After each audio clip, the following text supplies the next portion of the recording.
amigos? Bienvenidos a otro episodio de Nuevo Tiempo Podcast, episodio 4. Nuevo tiempo. ¡Sí! Estamos aquí en un nuevo tiempo, en este momento.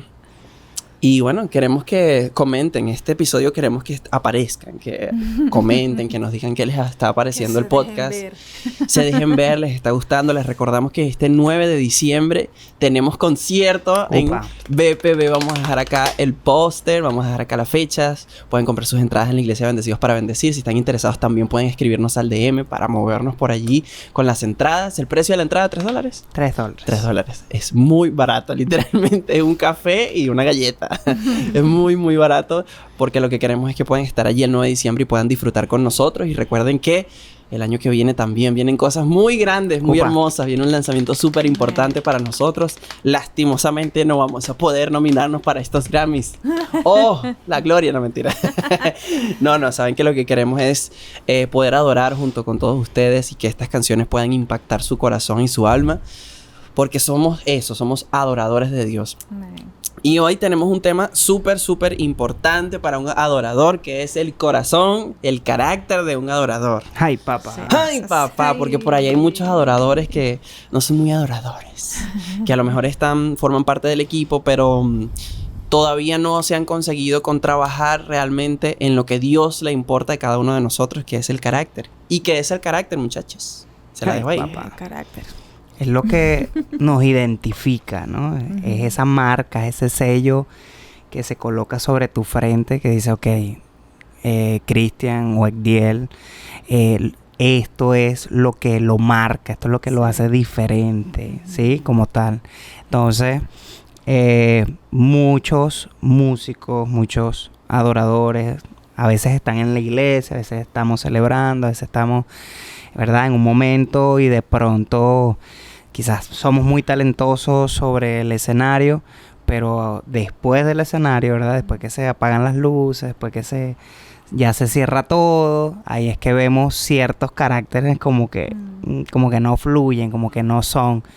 Y es tremendo porque hemos compartido en escenarios, en tarimas, con adoradores realmente excelentes, grandes personas que cuando los ven sobre la tarima y se mueven, ministran, mueven la gloria de Dios, después cuando se bajan siguen siendo esos adoradores. Pero también hemos conocido ay, papá, otros casos que bueno, andan buscando quizás otro ser reconocido, sí, están buscando otra cosa que no es precisamente la gloria de Dios. ¿Sabes qué? En estos días estaba escuchando el testimonio de un hermano que él, bueno, hoy en día es un profeta de Dios, un hombre de Dios, pero él dice, yo nací en un hogar cristiano, era hijo de pastores, pero me aparté del Señor a los 18. Empecé tú sabes, a beber, a fumar y no sé qué, y a salir con amigos, y de pronto dejé de ir a la iglesia.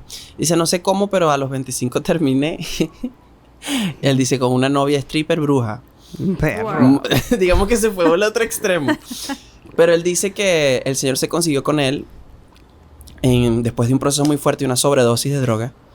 Y el Señor lo visitó al borde de la muerte mientras sus padres estaban orando allí, sus padres pastores. Pero él cuenta el testimonio y él dice, yo sé lo que es a mis 18 años, hijo de pastores, ser líder de la iglesia, saber ministrar, saber orar por la gente y después tener una doble vida. O sea, ser alguien que a lo mejor delante de la iglesia era el santo, pero yo no quería tener esa vida. Yo quería vivir mi vida, disfrutar mis placeres. Y se hizo como a veces llamamos un experto en la unción, ¿no? Que Dios es capaz de hacer su parte porque tiene misericordia, pero la verdad es que tú estás teniendo una doble vida y no estás teniendo... Es un buen actor. Eres un buen actor, eres un excelente intérprete de la unción. Qué duro eso. Y él dice, por eso es que, y lo he escuchado de otros ministros que dicen, a mí no me impresionan que un hombre tenga mucha unción, que un hombre tenga milagro, que un hombre... Me impresiona que después que haga todo eso, cuando se baje, sea un hombre humilde. Exacto. Sea un hombre lleno del Espíritu, siga teniendo palabras, siga teniendo carácter. Y que los que están alrededor de esa persona puedan dar fe, ¿verdad? Correcto. Dar fe y decir, no, este hombre de verdad, como amigo, su familia, sus hijos, su esposa, su esposo, que puedan hablar bien de él, porque nadie te conoce como te conoce en la intimidad tu familia, hasta el perro de tu casa dice cómo lo tratas. dice por allí que como tratas a los animales muestra la calidad de persona también que eres tú, si eres una persona, un amo, ¿verdad? Bondadoso, bueno, que realmente está pendiente de su mascota. Sí. Habla mucho del carácter también de una persona. Es una diatriba, ¿no? Es una lucha allí, porque fíjense que toda esa parte del altar, todo lo que tiene que ver con la adoración, tiene que ver con una puesta en escena. O sea, uno se para allí adelante frente a muchas personas, muchos ojos te están viendo, mucha gente comienza a ser inspirada quizás por la forma en cómo hacemos el arte, porque al final es arte. Sí, y por lo menos en mi caso personal ahorita que estoy estudiando artes, es tremendo porque en ese ambiente artístico la competencia es brutal. O sea, siempre hay competencia. Si tú y yo tocamos guitarra, entonces yo quiero demostrar a ver quién toca más guitarra. Habilidad. Exacto. Y tiene sentido para el mundo, obviamente. Claro. Tiene sentido para el mundo porque si tienes más habilidad, vas a recibir mayores contratos, ¿sí? Vas a tocar con mejores artistas, si te expones, si de alguna manera te vendes, por así decirlo, y dices, ok, mira, esta es mi habilidad, este es mi talento, ¿sí? Entonces, tiene sentido para la calle, ¿sí? Pero la cuestión está cuando eso malo que viene se mete dentro de la iglesia y también comienza a suceder entonces donde tenemos diferentes bateristas dentro de la iglesia, pero, ¿sabes? Uno pretende ser mejor que el otro, aparentar ser mejor que el otro, no sé, quiere mostrar que canta mejor y cosas así, ¿no? Sí. De cosas de esa índole que son malucas, porque al final eso no es de Dios, eso son competencias de la carne, competencias de nosotros. Querer demostrar algo que... Exacto, de nosotros mismos, y al final es una carencia de carácter, pues, realmente. Sabes que a mí me gusta algo que quizás para nosotros ya es el día a día, es algo muy importante, pero que hay mucha gente que no lo tiene muy claro, y es que a mí me gusta cuando alguien llega al ministerio de alabanza. Digo ministerio de alabanza porque es en el cual más tiempo he servido, y no llega con la actitud de el arte, o sea, de ser visto, de generar algo de arte para que los demás lo escuchen, sino que llega con la actitud de ¿qué puedo hacer para servir? Porque me parece que me ha pasado muchas veces que llegan gente de otra iglesia que a lo mejor vienen con ciertos aprendizajes o con cierto ego, porque ya yo sé tocar, yo en mi iglesia ministraba, ya los pastores me conocen, ¿saben? Y ahora llego a este lugar donde nadie me conoce y no tengo derecho a agarrar el micrófono y dar una palabra, y entonces de pronto me encuentro con que me cuesta y me encuentro con que tengo un ego espiritual, o sea, un ego eclesiástico, un ego de la iglesia, y es algo que a mí me pasaba, por ejemplo. Yo sé lo que es que te piquen las manos por servir, porque hubo un tiempo que estuve pues fuera del país y estuve en otra congregación muy grande, y en esta congregación, bueno, si querías entrar al ministerio de alabanza tenías que formar parte de la escuela bíblica, tenías que pasar cierto tiempo, tenías que entrar a una audición, después de la audición entrar y servir, y después de servir podías cantar y tocar. Y yo, ¿cuánto tiempo es eso? 2 años. ¿Cuánto? Y de pronto yo pude haber dicho, qué rabia, pero ya yo sabía cómo se veía desde la otra perspectiva del líder de alabanza, ver a alguien que se lucha por servir, que es lo que estamos realmente haciendo, no importa cuál es la área, tú amas servir al Señor, pero ahí es donde te encuentras con cuál es mi carácter, estoy yo realmente enfocado en lo correcto, ¿qué hay en mi corazón? Pues, o sea, realmente estoy adorando a Dios con lo que hago, lo estoy haciendo por mi carne, lo estoy haciendo por mi ego, lo estoy haciendo por mi orgullo, lo estoy haciendo incluso por pecado. Hay gente que lo hace por conquistar mujeres, literalmente. Correcto. Se quieren montar para atraer más chicas o para atraer hombres, quién sabe. Entonces todo eso no le agrada a Dios, pues. Correcto. Y una vez escuché una frase de un pastor que decía, la unción es el Espíritu Santo. Entonces la unción, cuando se manifiesta a través de ti, tiende a transformarte. Porque la unción, lo que quiere Dios no es solamente que la ministres, sino que te transforme. Amén. Exacto. Y por eso cuando sales de la intimidad, sales transformado. Y eso es lo que impregnas. Eso es lo que sale de ti. Es la presencia de Dios. Una persona sin ninguna unción es una persona talentosa. Así Eso es bueno también, ser talentoso es bueno. Cuando el Señor dijo, busquen a hombres que sepan tocar. O sea, a Dios le agrada el talento. Y Dios, de hecho, nos da talento porque quiere que lo usemos para su gloria. Entonces, ¿cuál es la diferencia entre una estrella, un artista del mundo, a un artista que sirve a Dios? Que no buscamos nuestra propia exaltación y gloria. Buscamos usar nuestro talento para adorar a Dios y para que Dios sea glorificado, ¿verdad? Y eso es lo que nos hace únicos en ese sentido. Pues no es lo que sepamos hacer, sino que lo hagamos para Dios con todo nuestro corazón. Y creo que definíamos un poco sobre el tema de el versículo, ¿no? ¿Qué es lo que busca Dios realmente de nosotros? ¿Qué ve Dios? Yo recuerdo la historia. Fue una de las primeras prédicas que pude compartir y está en Samuel, en 1 Samuel, cuando llegan a la casa, ¿verdad?, de Israel, y él presenta a todos sus hijos. Israel no es el papá de David. Isaí. Empieza por la I. Y resulta, Isaí, y resulta que él presenta a todos sus hijos, y cuando el profeta va viendo a todos sus hijos, llega un momento que le dice, Señor, ya es porque este tiene gran tamaño, y el Señor le dice, no es, yo lo desecho porque yo miro el corazón. Los hombres ven lo que está delante de sus ojos, pero yo miro el corazón. Entonces, de allí parte, ¿verdad?, ese versículo. Cuando le preguntan al Señor, ¿cuál es el más grande mandamiento? O sea, habían tantas cosas en la ley, pero ¿cuál es el gran mandamiento? Y el Señor le dice, amarás a tu Dios con todo tu corazón, con toda tu alma, con toda tu mente, con todas tus fuerzas. Y el segundo es similar, amarás a tu prójimo como a ti mismo. Tremendo. Entonces, ¿cómo de allí parte lo que Dios mira de nosotros? ¿Qué es lo que realmente Dios está mirando? Ante los ojos de los hombres podemos estar actuando muy bien, ser buenos actores, lo que estábamos hablando, pero delante de Dios siempre vamos a estar descubiertos porque Él está mirando nuestro corazón. Y bueno, ese es el tema, ¿no?, que estamos tocando hoy. Recuerdo una experiencia personal que a mí me ayudó mucho, y quizás la voy a compartir porque quizás a alguien le pueda ayudar. Yo comencé con la batería, ¿verdad? Mi primer instrumento fue la batería.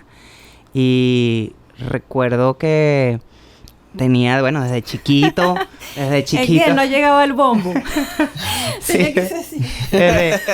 Exacto. O sea, desde muy pequeño. Muy pequeño, tratando de tocar la batería. Obviamente, imagínense a un niño que no llega bien al bombo, que no llega bien a los platillos, que no llega bien a los tambores. Entonces, no tiene la misma fuerza de alguien que sí, ¿verdad? Tiene el entrenamiento, ya es más grande, X, Y, Z. Entonces, yo tenía ese deseo de, no, yo quiero tocar. Lo recuerdo bien, como que si fuera ayer. Incluso me ponía a llorar, mamá, no me ponen a tocar. Madre. Sin embargo, claro, era un niño, ¿no? Fui creciendo, fui avanzando. Y en la iglesia, hoy está mi maestro, que lo honro siempre a donde vaya, Aarón Pinto, mi amigo y maestro. Me dedicó tiempo, me dedicó amor, calidad de persona en sentarse conmigo, enseñarme con calma. Y obviamente el impulso de mi hermano, del apóstol Eliú. Y en ese sentido, yo siempre quería tocar y siempre estaba allí con el deseo. Pero Eliú me decía, no, prepárale la batería a Aarón. Entonces, pásale las baquetas, quédate allí con él, observa todo lo que él necesita. Y bueno, Aarón estaba tocando y yo con ganas de, yo quiero tocar esa canción yo me la sé. Pero Eliú, no, hoy no te toca a ti, hoy le toca a Aarón. Y yo, ay, que me ponga. Pero estaba ahí, me ¿no? van a poner? Sí, pasándole las baquetas. Bueno, estaba ahí pendiente de la batería, limpiándola, etcétera. Entonces, recuerdo que en una ocasión a mí no me colocaban. Después se fue Aarón, porque Aarón fue a la milicia y Recuerdo que en ese tiempo vino otro maestro llamado Janiel. Pero la cuestión es que yo decía, nada, ahora sí es mi momento. Se fueron, ahora me toca. Y Eliú dijo, no, le toca a Janiel. Entonces yo quiero tocar. Y recuerdo que Eliú me decía, en una ocasión se sentó conmigo y me dijo, mira, hermano, yo me puse bravo con él, cónchale, que tú nunca me colocas y tal. Y él me sentó, me dijo, mira, hermano, te voy a enseñar algo. Eso que estás sintiendo es envidia. Tú quieres que ellos no toquen, quieres tocar tú, ¿sí? Y eso no le agrada a Dios. Y yo quedé confrontado. Y tú, lo que vas a hacer con la batería, ¿verdad? No es alabarte a ti mismo, es alabar a Dios. ¿Y cómo vas a alabar a Dios si tienes un corazón envidioso? Entonces necesitas vencer eso. Y él me dijo, yo le pregunto, ¿y cómo venzo eso? Bueno, el mejor remedio, sí, el mejor antídoto para vencer todo eso es servirle. Sírvele a los que están hoy en la batería, porque después Dios te va a honrar. Y Dios se va a encargar de colocarte. Ciertamente yo soy el que coloca allí, el que doy la voz de mando, pero a mí el Señor me va a hacer sentir cuando sea tu tiempo. Y bueno, yo me quedé con eso. Recuerdo que al principio les servía así, les pasaba las baquetas, les pasaba el agua, así todo, ¿verdad? En mala gana, así. Malvados. Como que, mira que se me partió la baqueta. Toma, ¿verdad? Y así. Entonces lo hacía de mala gana. Pero luego entendí que no estaba bien, que Dios tenía que formar este corazón, este carácter.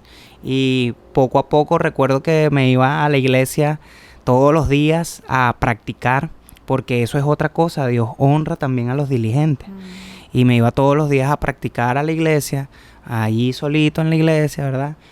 Y comenzó a suceder algo. Yo le comencé a pedir al Señor, Señor, enséñame tú, yo quiero que tú me dirijas. Y recuerdo que en ocasiones estaba practicando, estaba ensayando y sentía la presencia de Dios abrazándome, sentía la presencia de Dios tomando mis manos, y me conmueve porque no sé si alguien más lo haya sentido o lo haya experimentado, pero Dios fue un gran maestro en esos momentos de intimidad.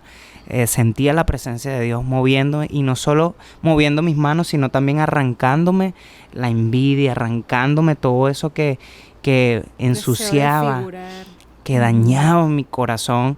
Y hoy por eso no me da vergüenza, o los honro porque son mis maestros. A donde quiera que los veo siempre le digo mi maestro Daniel, mi maestro Aarón, porque Dios, miren todo el proceso, y en todo ese tiempo, no sé, pasaron 8, 9, 10 años sin tocar la batería. O sea, que yo estaba detrás de los bateristas con el deseo, con las ganas, pero no. Bastante tiempo. Y con el talento también. Y con el talento, sí. Quizás no tan habilidoso como los que estaban en ese tiempo, pero Dios me estaba formando en lo secreto, allí detrás de las ovejas, ¿verdad? Como le pasó a David.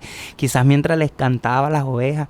Recuerdo que me iba a la iglesia y comenzaba a tocar y a cantar yo solo en la iglesia, y podía sentir la atmósfera de Dios. Y esto es una experiencia que a mí me cambió el carácter, que a mí me formó, y por eso hoy agradezco a mi hermano, agradezco a mi apóstol hoy, Eliú, que me formó, que me direccionó en ese aspecto, porque si no, ¿qué fuera de mi vida hoy? Quizás fuera un orgulloso, pretencioso, ¿verdad? Otro tipo de persona. Así que yo creo que no es natural en el ser humano la paciencia para esperar el tiempo. Y mucho del carácter es madurez, es entender cómo funcionan las cosas y qué es lo que es realmente importante para Dios. Entonces, yo creo que todo es el proceso de la paciencia. La prueba produce paciencia. No es fácil. Sí. Pero en esa paciencia, bueno, Dios forma lo que es realmente importante para Él. A lo mejor en ese tiempo, no sé, yo he escuchado muchos pastores que hablan de que mucho antes de que ellos pudiesen predicar con poder, manifestar milagros o tener mucha sabiduría, pues pasaron horas de estudio, algunos estudiaron la carrera de teología, después tuvieron que servirle a sus pastores, después fueron los que llevaron el agua, y todo eso forma parte de lo que es el corazón que puede sostener luego el peso de un gran ministerio, de un gran compromiso, de muchas vidas, pero ese carácter tiene que ser formado. Esos hábitos tienen que ser formados, porque después cuando si Dios te diese la bendición, a lo mejor Dios te protege a no bendecirte de inmediato. Te dice, no te lo puedo dar porque no lo puedes sostener. No tienes el corazón correcto, te destruyo si te doy el regalo. Dios nos dice que todo ese proceso de prueba produce después un más grande peso de gloria, ¿verdad? Eso es lo que habla la Biblia. O sea, te estoy preparando para todo lo que tienes que soportar, llevar sobre tus hombros, ¿verdad? Tiene que ser moldeado en ti para que puedas llevar todo eso. Para que no seamos como el señor Sansón. Como el señor Sansón. Ay, Dios, el señor Sansón. ¿Qué pasó con el señor Sansón? Ese señor Sansón era un manganzón. Se quería siempre salir con la suya, el señor Sansón. Y qué increíble, porque era un hombre tan lleno de talentos. Había sido apartado llamado. Sí, desde que estaba allí en el vientre de su madre, había sido apartado y sabía la ley. Ese es otro tema, pues. Que la ley, en este caso para nosotros, conocer la palabra y no cumplirla, es peor que un incrédulo, porque ha negado la fe. Ouch. O sea, es cuando uno conoce la palabra y con todo eso se la pasa como quien dice por la faja, pues. Porque el deporte, el pecado se hace deporte, se hace hobby. Y nos acostumbramos a tener esa doble vida donde vivimos esa apariencia como le pasaba a Sansón. Pues él de apariencia era un nazareo, era apartado. Pero todas sus acciones decían lo contrario a lo que él era. Y lastimosamente nunca cumplió el propósito para el que fue llamado y creado. Sí, que fue lo triste de... ¿Qué habría sido de Sansón, como hablamos hace un rato, si no hubiese sido como fue? Naguara, imagínate. Porque además era el único Hulk bíblico. O sea, con una quijada de asno podía matar a 1000 hombres. Sí, o sea, era el vengador de Dios. Y al final de su vida, después de tristemente violar todas las leyes de Dios y creer que se estaba saliendo con la suya, que eso es algo importante resaltar. Nunca que vivamos en pecado nos vamos a salir con la de nosotros. Sí. De alguna forma vamos a tener consecuencias a la larga. Y él pues al final de su vida es cuando hace una pequeña oración sincera, pero no tenía intereses ni siquiera en vengar el nombre de Dios o en defender al pueblo de los enemigos de Dios, sino que, Señor, quiero vengarme porque me quitaron mis ojos, permíteme destruir a toda esta gente. Wow. Mira, hay una historia que estoy recordando ahora de Sansón que no me acordaba. No sabría determinar en qué capítulo de Jueces está, pero que dice que Sansón fue por una ramera a la tierra de los filisteos y al día siguiente agarró la puerta de la ciudad y se la llevó encima. Increíble. O sea, el hombre tenía el don y Dios no le quitaba el don. Tremendo. Correcto. Pero él iba y seguía pecando mientras él seguía con el don encima. O sea, Dios diciendo: te estoy dando otra oportunidad, Sansón. Todavía te puedes arrepentir. Todavía puedes hacer las cosas bien. Todavía eres mi ungido. Todavía, y sin embargo... Y esto también muestra, Cristian, que Dios cumple su palabra irrefutablemente. O sea, tú puedes ser un vaso inadecuado, pero la palabra de Dios se tiene que cumplir. ¿Ves? Entonces, es allí donde vemos que hay veces que hay personas que de pronto Dios las ha usado y esas personas incluso estaban desalineadas con los mandatos del Señor. Pero no era por ellos.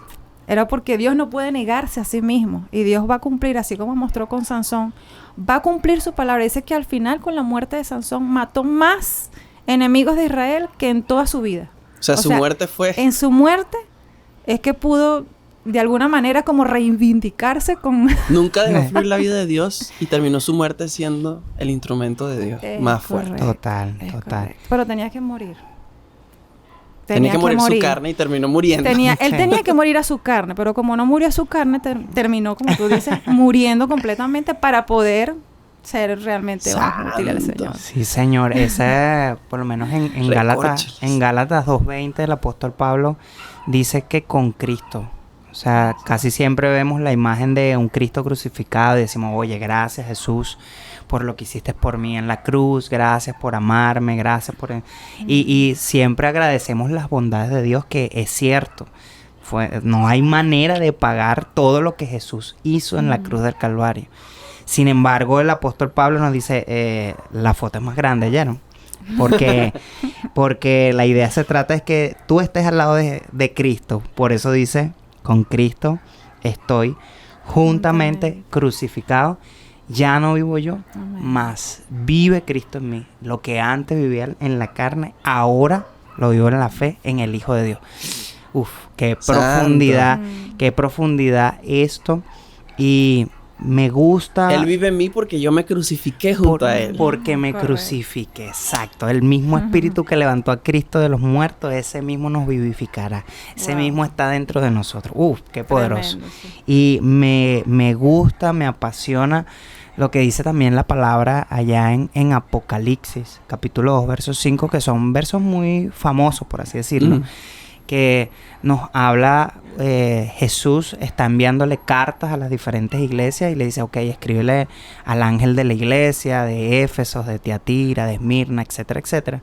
Pero una de esas iglesias, ya en el capítulo 2, versos 4 y 5, dice, mira, yo conozco tus obras, yo conozco tu arduo trabajo, yo conozco todo lo que tú has hecho. Y me llama la atención porque dice, aún has hallado mentirosos a aquellos que se hicieron llamar verdaderos y no lo eran. Tremendo, porque entonces eso nos habla de que hay falsos maestros, de que hay falsos apóstoles, de que hay falsos, sí, hay falsos ministros de Dios, o sea que también hay falsos adoradores, ¿sí? Por eso la Biblia dice, yo ando buscando verdaderos. Entonces, hay falsos adoradores. Y qué tremendo que él dice, pero vuelve a tu primer amor. Recuerda de dónde has caído. Recuerda de las primeras obras. Quizás hoy Dios le está hablando a un ministro que comenzó en la adoración, comenzó en el fluir, comenzó allí y de pronto se descuidó, de pronto se salió, de pronto se desanimó o sencillamente el pecado se filtró. Pero hoy Dios nos dice y nos habla, vuelve al primer amor, vuelve a las primeras obras, vuelve a lo primero, a lo que te he llamado a hacer. Amén. Me gusta, audio, así que dale. me gusta también lo que dice acá en Job, capítulo 8, verso 5. No sé si mi hermanita me ayuda aquí a leerlo un momentito. El 5 dice, si tú de mañana buscares a Dios y rogares al Todopoderoso, si fueres limpio y recto, ciertamente luego se despertará por ti y hará prosperar la morada de tu justicia. Qué tremendo. Dios se compromete cuando yo me comprometo. Es un dar y dar. O sea, la intención es de lo que tengo, no solo recibir las bendiciones, sino que yo también tengo que dar. Yo también tengo que morir. Tengo que buscarle de mañana. Si de mañana me buscas, si tu corazón es justo, si tu corazón es limpio, entonces Dios promete abundancia, prosperidad. Y dice que ciertamente luego se despertará por ti y hará prosperar la morada de tu justicia. Y aunque tu principio haya sido pequeño, tu postrer estado será muy, pero muy grande. Qué poderoso esto. Por eso es que Dios anda buscando adoradores. Así es. Dios anda buscando adoradores. Fíjense que en un tiempo hubo una escasez de músicos acá en Venezuela. Hubo una crisis bien fuerte económicamente.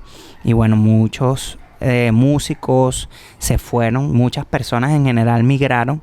Y entre ellos muchos adoradores o danzores, salmistas. Y muchos de ellos se fueron. Y las iglesias quedaron carentes de músicos, de danzores, de, ¿sabes? Gente que ya estaba preparada en el área técnica. Y es tremendo porque eso dejó muchos vacíos, muchas carencias. Y a veces se colocaban a las personas por, ¿sabes?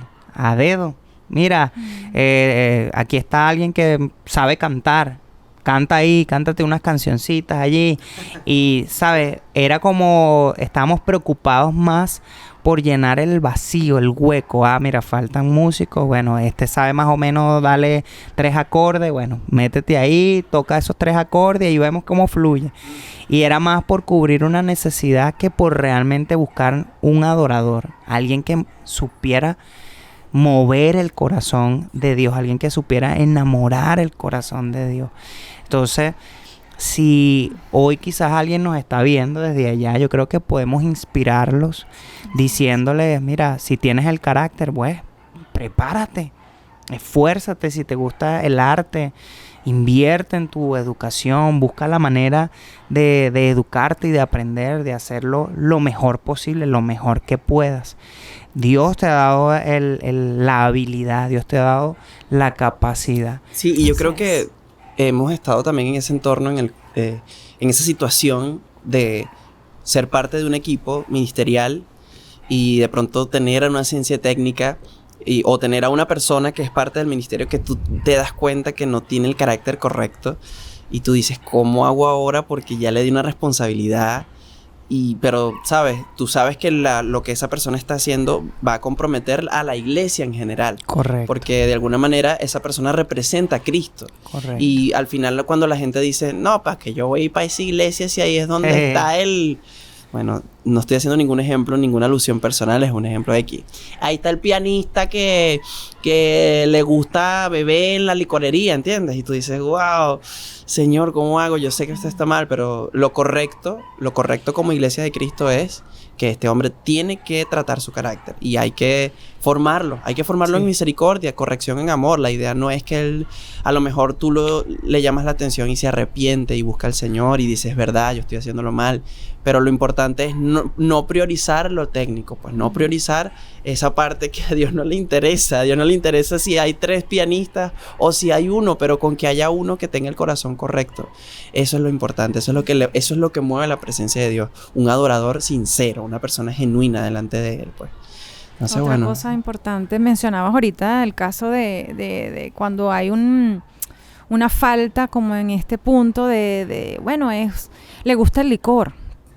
Habrá muchos que dirán, no, bueno, yo no tomo, yo no fumo, yo no le soy infiel a mi esposa o a mi esposo, yo leo la Biblia, yo oro, yo diezmo, yo hago todas las cosas. Yo Perfecto. pero de pronto, ¿verdad? Hay una falla ahí en carácter. De pronto eres una persona déspota, eres una persona iracunda, eres una persona que no reacciona bien ante los momentos difíciles porque rápidamente... Divisiva, a lo mejor, problemática. Exacto. Le gusta la contienda, no porque me gusta, soy fan, sino porque rápidamente se da para contender, pues, y pelear. Entonces, ahí hay áreas que hay que tratar. Y a veces le dejamos todas esas responsabilidades a Dios. No, Dios está en mi vida. Yo sé que Dios me va a cambiar. Lo que pasa es que, bueno, pero hermano, rinde esa área al Señor. Bueno, sí, hermano, no yo le he rendido, hermano, pero todos es que... tenemos nuestras áreas flacas. Todos tenemos nuestras áreas débiles, pero oye, no es tan fácil, así como usted dice. O sea, no es eso. Y realmente hay que saber cuándo buscar la ayuda. Hay que saber cuándo debemos aprender a controlar la ira. Para eso hay especialistas. O sea, todas las áreas de nuestra vida deben ser tratadas de la manera correcta, sí. ¿Verdad? Y si mi problema no es de otro, sino en el carácter, pues eso también se puede, ¿verdad? Buscar la raíz, cuál es la situación. Mira, yo recuerdo una época, ahora me estoy acordando, que yo estaba frío con el Señor. Estaba mal. Estaba por ahí, como dicen, por la cuerda de mi pescuezo. Y no por nada grave, no, de nuevo, no es que andaba en un gran pecado oculto, sino que simplemente yo no estaba orando, no estaba buscando. Y tú sabes que, como dice la palabra, son pequeñas zorras que vienen a entrar, a dañar pequeñas cosas. Y un día, bueno, me tocaba a mí ministrar los martes, ya era la costumbre. Y yo, bueno, como dicen por ahí, hice bibliomancia, que uno agarra la Biblia y que... esto es lo que voy a compartir. Tú no es que oras todos los días o buscas una palabra y estás estudiando la escritura y algo te salta y oye, qué bonita esta palabra me ministra y no, fue bibliomancia. Y yo me acuerdo que es uno de los días más patéticos que yo he ministrado. Patético, patético. O sea, lo digo, por eso creo que puedo hablar de este tema con propiedad, porque yo estuve allí. He estado en los dos lados de la moneda. Y recuerdo que comenzó a tocar y tú sabes, aleluya. Pero algo pasaba, que era que el Espíritu Santo no estaba allí. O sea, mira, hubiese sido mejor que me fuese una tasca a tocar. A lo mejor es más entretenido. Porque era que nada se movía, nada. Y yo cantaba y sentía que, no sé si era la incomodidad, pero como que no le llegaba ninguna nota. Que no podía afinar, que la voz no me daba. Y dije, bueno, está bien, voy a dar una palabra a ver si el espíritu de la gente se mueve un poquito. Y entonces empiezo a decir, ¿cuál fue el versículo que leí? El versículo que leí. Y entonces lo recordé, lo recité, ni me acuerdo qué versículo era. Imagínate lo importante que fue para mí. Y digo el versículo, empiezo a interpretarlo, empiezo a decir un montón de locura. Y me acuerdo que me bajé. Después que canté, vino la predicación y yo estaba tan avergonzado. Y recuerdo que la iglesia tuvo que pasar, o sea, pienso que ahora me da pena con esos hermanos que no tenían ni idea en ese momento de lo que yo estaba viviendo, pero para mí fue un antes y un después porque dije, ¿qué me está pasando? ¿Qué estoy haciendo? Porque Dios no está aquí. Y me sentí muy mal. Y llegó más bien comencé a hacer lo contrario. Dije, no, voy a prepararme para los martes, voy a orar más seguido, voy a hacer algo. Y llegó un punto que incluso aprendí a cantar los martes. La gente escuchó todos mis gallos en mi adolescencia. Fue una locura. Sí, esos martes ese fue mi formación de carácter. Porque además yo no quería cantar ni tocar. Esa gente sí te amaba. Esa gente me amaba, la de los martes. Te perdonaban todos los hermanos los que me estén viendo que iban los martes les pido perdón de todo corazón porque era muy maduro. Pero recuerdo ya avanzados quizás un año de martes tras martes que bueno, ya sabía, ya yo entendía cómo me tenía que preparar, ya estaba todos los lunes leyendo la Biblia, buscando qué iba a decir el día siguiente, orando, Señor, toca la vida, Padre, intercediendo antes de comenzar, preparando una canción. Mira, la martes que viene vamos a hacer menos improvisados. De pronto ya no era yo solo, había 2 personas, había un baterista. Exacto. Y entonces ahora los martes ya era otra cosa. Y fíjate que algo, disculpa que te interrumpa, lo que tú mencionas nos hace ver que no es que no nos vamos a equivocar. O sea, el adorador, el salmista, el que está allí, pues somos artistas de Dios. Estamos en formación constante. Así es. Obviamente nos vamos a equivocar. Dios hace tesoros en vasos de barro. Dios no hace tesoros en vasos de oro ni de bronce. No, en un vaso que Él pueda moldear, un vaso que Él pueda formar. Amén. Entonces, estamos ahí constantemente en la rueda del alfarero y nos vamos a equivocar. Nos va a salir de pronto una piedrita que es una incomodidad para Dios. Esto no me sirve y te la va a tener que quitar y te va a tener que incomodar. Pero el punto es ese. Justo lo que tú dices. Sí. No acostumbrarnos. No podemos acostumbrarnos. No hacernos expertos en los errores. Exacto. No me puedo acostumbrar a esa actitud. No me puedo, porque ahí es donde está el peligro de que nos hacemos expertos. Y ahí es donde hay que cuidar el corazón. Entonces, ¿qué quiere Dios? Que seamos barro en sus manos. Que seamos barro. Que nos dejemos moldear. Sí, así es. El tema del alfarero es un tema hermoso. Es un tema... Estoy hablando del tema de la Biblia, ¿no? De esa paciencia y ese amor con el que el alfarero trabaja, en este caso representando a Jesús, ¿verdad? Como ese alfarero en el cual está nuestra vida, como barro. Y cuando se daña, la vuelve a hacer. O sea, ahí nos muestra su amor, su misericordia. No dice, no, esto ya no sirve para un carrizo, échase para allá. Sí, tampoco. No, sino que... Pero su radicalismo también. Un poco de ambos, ¿no? Es tierno, pero hay que hacerlo de nuevo. También, es correcto. Tienes que ser dócil para poder, manejable, para poder formarte. Entonces, allí es donde está, porque Dios ciertamente no puede violentar nuestro libre albedrío. Él nos va a dejar. Porque somos nosotros los que tenemos que recapacitar y decir, Señor, ya va. Sé que lo estoy haciendo mal. Sé que me estoy equivocando. Pero quiero ir a la cruz. Quiero ir ahí a la rueda del alfarero. Exactamente. Y allí que tú me formes, que tú quites esto de mi vida. O sea, sincerarnos pues con el Señor. Y de hecho hablan de eso, ¿no? Del tema de cuando pedían una vasija sincera. ¿Qué significaba esa sinceridad? Pura, genuina. Exacto, había una especie de mezcla que le echaba el alfarero a la vasija para sellarla. Entonces, ya cuando estaba sellada, había unos usos para los cuales no podía emplearse. Entonces, cuando la persona iba delante del alfarero, le decía que, dependiendo del uso que le iba a dar, quería una vasija sin cera. ¿Ok? Y entonces el alfarero ya sabía lo que la persona le estaba pidiendo o para qué iba a ser usada esa vasija. Entonces, eso es sinceridad. Cuando nosotros le decimos, Señor, no me voy a poner una coraza, no me voy a poner esto que me distancia de ti, sino que voy a seguir siendo una vasija moldeable, una vasija dispuesta. Así que bien bonita esa parte. Cuando allí no del tenemos cera.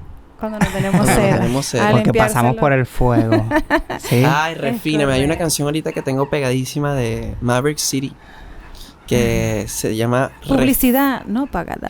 Publicidad no paga. Maverick City Music. No, esta se llama Refiner en inglés, refinador, algo así, en español. Creo que se llama... en español tiene una versión, Maverick City en español, no recuerdo ahora el nombre, pero el punto es que la canción dice... Bueno, está hablando de la ofrenda y dice, tú eres el fuego purificador, quiero que me refines, quiero ser probado, purificado, toma lo que tú quieres, Ouch. Aquí está mi vida. Son una de esas canciones que tú haces, duele cantarlo, sí, pero es que tiene que ser así. Y que cuando la estamos cantando, Dios la está tomando en el aire así. Y quieres ser probada y procesada. Sí, bueno, pero suave. Por favor, no tanto. Con calma, Señor, con calma. Con calma, aquí en tu presencia, chiquitica, tú sabes. Yo digo que mientras más nos resistimos, la prueba es peor. A Dios le gusta el corazón sencillo y humillado. El que dice, no necesitas tanto para que yo entienda que tengo que humillarme y entregarte más, ¿sabes? Y Dios no está interesado tampoco en que suframos más de lo necesario. Es correcto. Pero a veces somos tan duros que Dios por amor, porque Él no quiere que el pecado nos haga sufrir más. Correcto. Tiene que quebrantar el pecado, tiene que quebrantar muchas cosas. Entonces... atendamos con amor, atendamos con... Mientras Dios nos dé consejos de amor y no tenga que usar el proceso para refinar. Correcto, y creo que el llamado a los líderes de las iglesias, a los pastores, que como lo manifestaba Egdiel, ¿verdad? Que a veces estamos tan desesperados que, oye, que nos brinden esa ayuda, es tener ese corazón para escuchar la voz del Señor y para que el Señor nos muestre, ¿verdad? Que si estamos actuando por inquietud, por desesperación en poner a alguien, o realmente porque Dios nos ha confirmado al corazón que esa persona debe ocupar ese lugar. Sí. Porque no cualquiera puede estar allí y hay que cuidar eso siempre. Así es. Bueno, creo que eso es un buen final. Amigos, muchísimas gracias por ver este episodio de Un Nuevo Tiempo Podcast. Recuerden suscribirse, darle like, compartir y coméntenos qué parte fue su favorita del podcast del día de hoy, que hablamos de un tema tan bueno, tan interesante. Bendiciones.